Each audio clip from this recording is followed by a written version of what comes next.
पेड़ के साथ उल्टा लटका देते हैं। एक रात बंधा रहेगा तो अकल टिकाने आ जाएगी। नहीं नहीं कव्वो, मुझे माफ कर दो, मैं दोबारा यहाँ नहीं आऊँगा। अरे मिठू, क्या तुम हमें जानते नहीं हो? हम भला कव्वे कहाँ माफ करने वाले हैं। चलो कालू, इसे उल्टा ही लटकाते हैं, बहुत मजा आएगा। फिर वो कव्वे मिठू तोते को पेड़ से उल्टा लटका देते हैं। मिठू तोता सारी रात ऐसे लटका ही रहता है। दुष्ट कव्वे, बहुत बुरे हैं वो काले कव्वे। अगली सुबह हो जाती है। रानू चिड़िया वहीं से गुजर रही थी तो वो मिठू तोते को देख लेती है। वो तुरंत आकर मिठू तोते को आजाद कराती है। मिठू भैया, ये आपके साथ किसने किया? चिड़िया, वो काले कव्वे, वो दुष्ट कव्वे बहुत बुरे हैं। मैंने तो बस एक अमरूद ही खाया था, मुझे उसकी इतनी बड़ी सजा दी उन्होंने। मिठू भैया, वो कव्वे बहुत बुरे हैं, आप फिर से यहाँ कभी नहीं आना। चिड़िया चलो, इससे पहले कि वो दुष्ट कव्वे आ जाएं।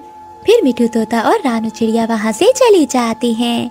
थोड़ी देर बाद कव्वा और कवि भी आ जाते हैं। अरे कालू, वो मोटी चोंच वाला कहाँ चला गया?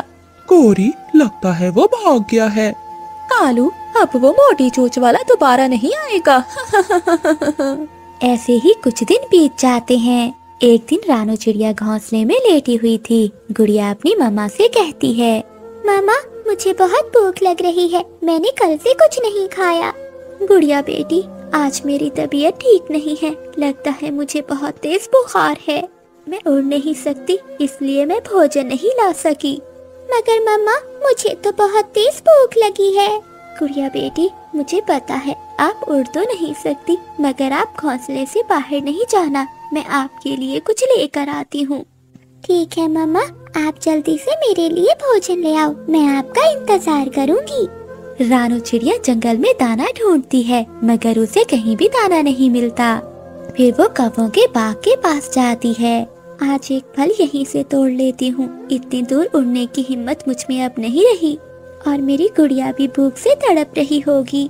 रानू चिड़िया अमरूदों के पेड़ के पास जाती है और वहाँ से एक फल तोड़ने लगती है। वहीं दूर कालू कव्वा और गोरी कवि रानू चिड़िया को देख लेते हैं। कालू, वो देखो सामने रानू चिड़िया। कोरी, आज तो मजा ही आ जाएगा। ये चिड़िया सबकी मदद करती है, सभी से बहुत पसंद करते हैं। आज चोरी के बहाने हम इसे पकड़ लेंगे। फिर कालू कव्वा और गोरी कवि रानू चिड़िया के पास जाते हैं। कोई हमारे अमरूद चुरा रहा था, तो तुम ही हो वो चोर। नहीं नहीं गोरी, मैंने आपका कोई भी अमरूद नहीं चुराया, आपको कोई गलतफहमी हुई होगी। फिर कव्वा और कवि रानू चिड़िया की एक भी बात नहीं सुनते और उसे पेड़ से बांध देते हैं। कव्वो, मुझे छोड़ दो, मेरी बेटी घर में अकेली है। अच्छा कालू, सुना है इसकी बेटी अकेली है। हाँ हाँ गोरी, जरा सोचो, अगर कोई बड़ा पक्षी उसे खा गया तो इस छोटी सी चिड़िया का क्या होगा? दुष्ट कव्वे, तुमने जो मेरे साथ किया है, तुम्हें इसका हिसाब देना होगा। रानू चिड़िया सारी रात पेड़ से बंधी रहती है। रानू चिड़िया की तबीयत पहले ही बहुत खराब थी, सारी रात बाहर रहने से वो और भी ज्यादा बीमार हो जाती है। मम्मा अभी तक क्यों नहीं आई? मैं मिठू अंकल से जाकर पूछती हूँ। मिठू तोते का घर पास में ही था। गुड़िया मिठू तोते के घर जाती है। मिठू अंकल, मेरी मम्मा मेरे लिए फल लेने गई थी, वो अभी तक लौट कर नहीं आई। गुड़िया, तुम्हारी मम्मा भला कहाँ जा सकती है? चलो हम चलकर देखते हैं। फिर मिठू तोता गुड़िया को साथ लेकर जाता है और वो पूरे जंगल में रानू चिड़िया को ढूंढते हैं, मगर उन्हें रानू चिड़िया कहीं नहीं मिलती। तभी उड़ता हुआ कबूतर वहाँ आता है। मिठू, मैं उन कव्वों के बाग से गुजर रहा था कि मुझे वहाँ चिड़िया बंधी हुई नजर आई। तुम्हें तो पता है कि मैं अकेला कुछ नहीं कर सकता, इसलिए मैं तुम्हारे पास आ रहा था। मेरी मम्मा ठीक तो है ना अंकल? हाँ गुड़िया बेटी, तुम्हारी मम्मा ठीक होगी। फिर वो सब उड़ते हुए रानू चिड़िया के पास जाते हैं। फिर वो सब रानू चिड़िया को आजाद कराते हैं। माँ, मुझे माफ कर दो, मैंने आपसे जिद की कि मुझे फल खाना है। गुड़िया बेटी, तुम चिंता नहीं करो, मैं बिल्कुल ठीक हूँ। फिर कव्वा और कवि भी वहाँ आ जाते हैं। कालू, जरा देखो इन पक्षियों को, इन सब की कितनी हिम्मत कि इन्होंने चिड़िया को आजाद कराया। काले कव्वो, तुम बहुत बुरे हो, तुम दोनों को इसकी सजा जरूर मिलेगी। चलो कालू, इन पक्षियों को मजा सिखाते हैं। कालू कव्वा और गोरी कवि पक्षियों पर हमला करने ही वाले थे कि वहाँ चील आ जाती है। अरे पक्षियों, क्या हुआ? तुम सब मेरे बाग में क्या कर रहे हो? चील दी, ये बाग हमारा है।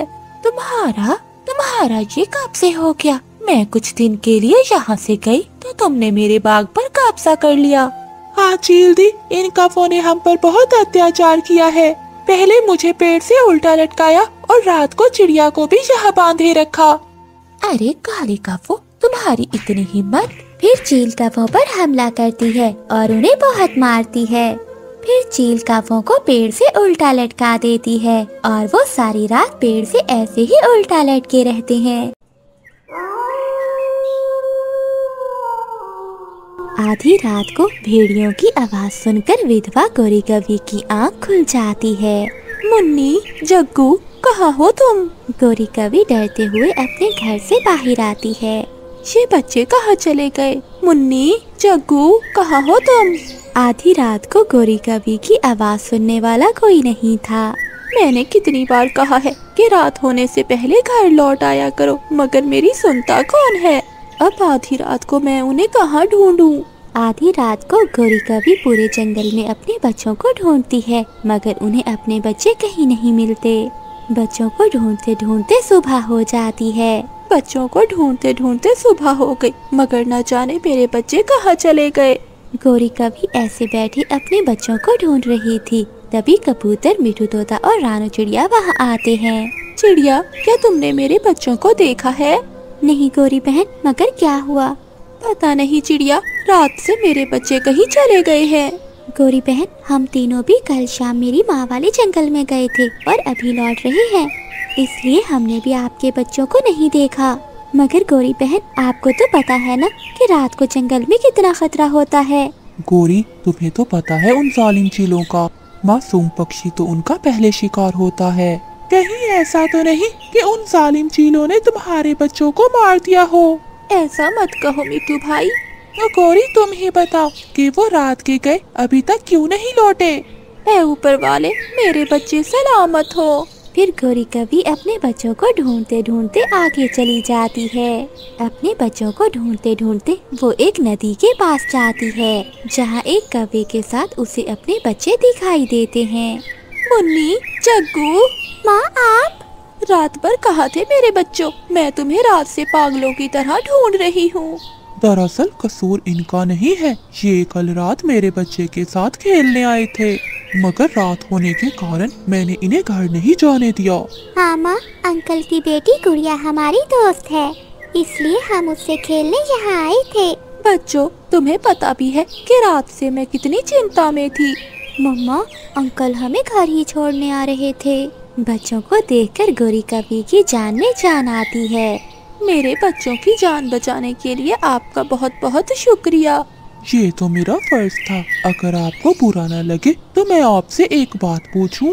हाँ हाँ, पूछ।